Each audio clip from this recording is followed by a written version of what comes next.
আসসালামু আলাইকুম প্রিয় ভাই বোনেরা, আশা করি সকলে ভালো আছেন। মাইক্রোসফট এক্সেলের নতুন আরেকটি পর্বে আপনাদের স্বাগতম। গত পর্বে আমরা দেখেছিলাম মাইক্রোসফট এক্সেলের ফরম্যাট অ্যাজ টেবিল এটার ব্যবহার। আজকে আমরা দেখব সেল স্টাইলের ব্যবহার। তো তার আগে যারা আমার চ্যানেলে নতুন তারা অবশ্যই আমার চ্যানেলটিকে সাবস্ক্রাইব করবেন এবং পাশের বেল আইকনটি চাপ দিয়ে রাখবেন, যাতে আমার নতুন নতুন ভিডিওগুলো আপনি দ্রুত আপডেট পেতে পারেন। তো চলুন আমরা দেখি সেল স্টাইলটা আসলে কীভাবে ইউজ করা হয়। সেল স্টাইলটা মূলত ইউজ করা হয় যে কোনো কাজ দ্রুত করার জন্য, অর্থাৎ এখানে অটোমেটিক্যালি যে কিছু স্টাইল দেওয়া আছে, এই স্টাইলে আমরা ইউজ করতে পারি। যেমন আমরা যদি এই হেডিংটাকে একটা স্টাইল দিতে চাই, এখান থেকে আমরা খুব দ্রুতভাবে একটা স্টাইল দিতে পারবো। এখান থেকে আমরা স্টাইল ইচ্ছা মতো দিতে পারবো, খুব দ্রুত দিতে পারতেছি। আবার যদি আমরা চাই যে না, এটা কাস্টমাইজ করে দেব, আমরা কিন্তু সেটাও পারবো। এখান থেকে নিউ স্টাইলে যেয়ে আমরা যদি কাস্টমাইজ করে দিই ফরম্যাটিং করে, এখান থেকে কালার আছে, ফিল আছে, আমরা ইচ্ছা মতো এটা ফরম্যাটিং করে দিতে পারবো। তবে এখানে ফন্টের কালারটা এখানে ব্ল্যাক ছিল, এটা আমি হোয়াইট করে দিই, দিয়ে ওকেতে ক্লিক করলাম, তারপর ওকেতে দিলাম।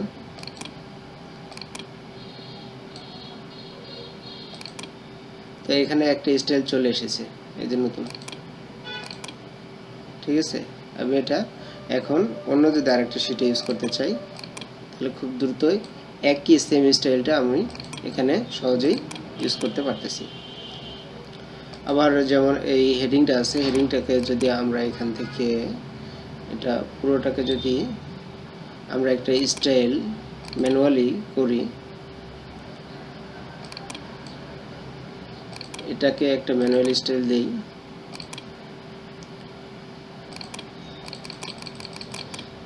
তালুকদার রাইস মিলস, এটাকে একটা আমরা স্টাইল দিলাম। ঠিক আছে, এখন এটাতে আমরা যদি যেখানে সেল আছে, দেখেন এটা কিন্তু এখানে চলে এসেছে। যদি আমি আরেকটা শিটে এই তালুকদার মিলস এটাকে যদি আমি স্টাইল দিতে চাই, খুব সহজে আমরা এটা মার্জিন সেন্টার করে বড় করে নেব আমাদের পরিমাণ মতো, নিয়ে আমরা যদি সেল স্টাইলে ক্লিক করি, এখান থেকে দেখেন এই স্টাইলটা চলে আসছে। এখানে যদি ক্লিক করি, আমি সহজেই আরেকটা নতুন পেজে এই স্টাইলটা নিতে পারলাম। এরপরে যে এখানে আছে স্যালারির যে এটা আছে, এটাও আমরা ওইভাবে সেমভাবে নিতে পারি। এটা যদি আমরা সাব হেডিংয়ে দেই, এখান থেকে এই যে হেডিং কয়েকটা অপশান আছে, যেমন হেডলাইন 1, হেডলাইন 2, হেডলাইন 3। হেডলাইন 1 হচ্ছে এটা একটু সবথেকে বড় সাইজ হবে, তারপরে হেডলাইন 2 তারটা একটু ছোট, হেডলাইন 3 তার থেকে আর একটু ছোট, এইভাবে। আমরা এটা হেডলাইন 1-এ দিয়ে দিলাম। তো এইভাবে আমরা এটা ফরম্যাটিং করতে পারি খুব সহজেই।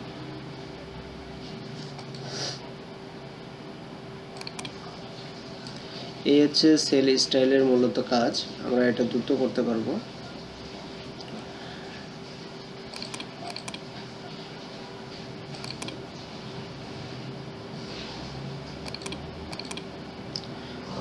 অর্থাৎ দ্রুত ফরম্যাটিং করার জন্য আমরা এই সেল স্টাইলটা ব্যবহার করতে পারি।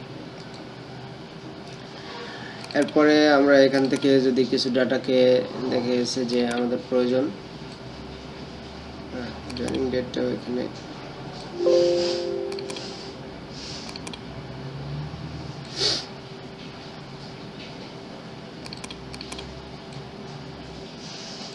এরপরে আমরা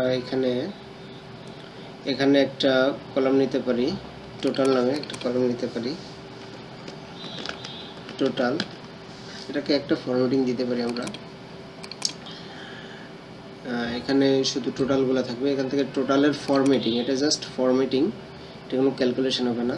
এটা যদি আমরা এখানে ক্লিক করি, তাহলে এখানে কিন্তু সুন্দরভাবে যে আমরা যে ট্রায়াল ব্যালেন্সের নিচে ডাবল মার্জিন দিই, ডাবল মার্জিন টোটালের ঘরে যে ডাবল মার্জিন দেয় সেটা চলে এসেছে। তবে এটা টোটাল করে নেই, যদি এটা আমরা শর্টকাট টোটাল করে নিই,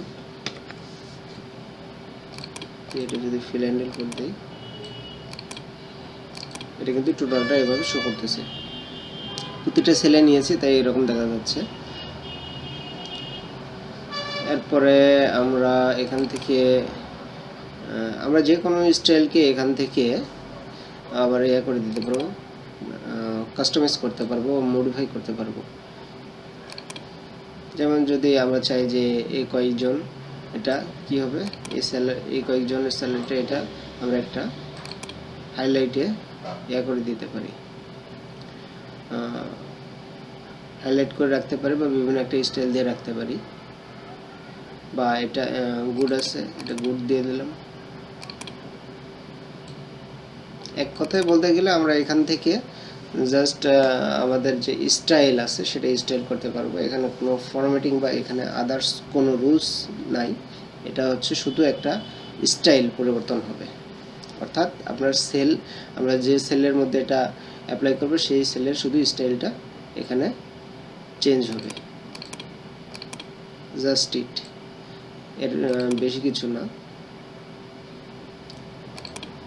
ঠিক আছে, আমরা এভাবে এটা স্টাইলটা খুব দ্রুত চেঞ্জ করতে পারবো।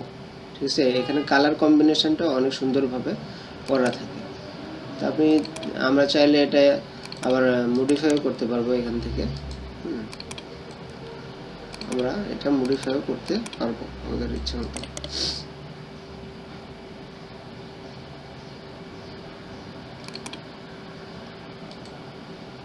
আমরা যদি কোনো স্টাইলকে মডিফাই করতে চাই তাহলে আমরা এখান থেকে মডিফাই করে দিতে পারি। এটা করার জন্য আমরা এটা নিয়েছিলাম, এটা থেকে আমরা ডান পাশে ক্লিক করলে এই যে মডিফাই আছে, এখান থেকে আমরা মডিফাই করে দিতে পারবো। স্টাইলের সাথে কি কি ইনক্লুড থাকবে, যেমন নাম্বার, অ্যালাইনমেন্ট, বর্ডার থাকবে কিনা। আমরা যদি এখানে বর্ডার দিই তাহলে বর্ডার চলে আসবে। এরপরে নাম্বার, অ্যালাইনমেন্ট দিলাম, ফরম্যাটিংও করতে পারি। এখানে আমরা এটা বোল্ড করে দিতে পারি, অর্থাৎ আমরা স্টাইলটা আমাদের ইচ্ছা মতো মডিফাই করতে পারি। হ্যাঁ, বর্ডার যদি আমরা মোটা করে দিই, একটু মোটা বর্ডার নিলাম, ফিলটা যা আছে তাই থাকলো।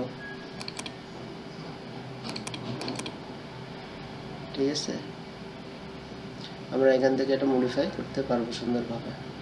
তো এটা কালার মেবি এটা ফন্ট কালারটা আমরা হোয়াইট করে দিলাম, বা অন্য যে কোনো কালার দিতে পারি। আমরা যদি ওকেতে ক্লিক করি তাহলে আমাদের এটা কিন্তু মডিফাই হয়ে গেল। আমরা এটা আমাদের ইচ্ছা মতো মডিফাই করতে পারলাম। তো এইভাবে মূলত সেল স্টাইল গুলো ইউজ করতে হয়। আপনারা আরও দেখে নিতে পারবেন। আপনারা যখন প্র্যাকটিস করবেন তখন অবশ্যই এই বিষয়গুলো আপনারা আরও ভালোভাবে অনুধাবন করতে পারবেন। তো আজকে এই ছিল আমাদের শিক্ষার বিষয়, যে সেল স্টাইলগুলো কিভাবে আমরা ব্যবহার করতে পারি। তো সকলে ভালো থাকবেন, ইনশাআল্লাহ আগামী কোনো পর্বে আবার দেখা হবে। আর যদি ভিডিওটি ভালো লাগে অবশ্যই ভিডিওতে একটা লাইক দিবেন এবং আপনার বন্ধুদের মাঝে শেয়ার করবেন। সকলে ভালো থাকবেন, আল্লাহ হাফেজ।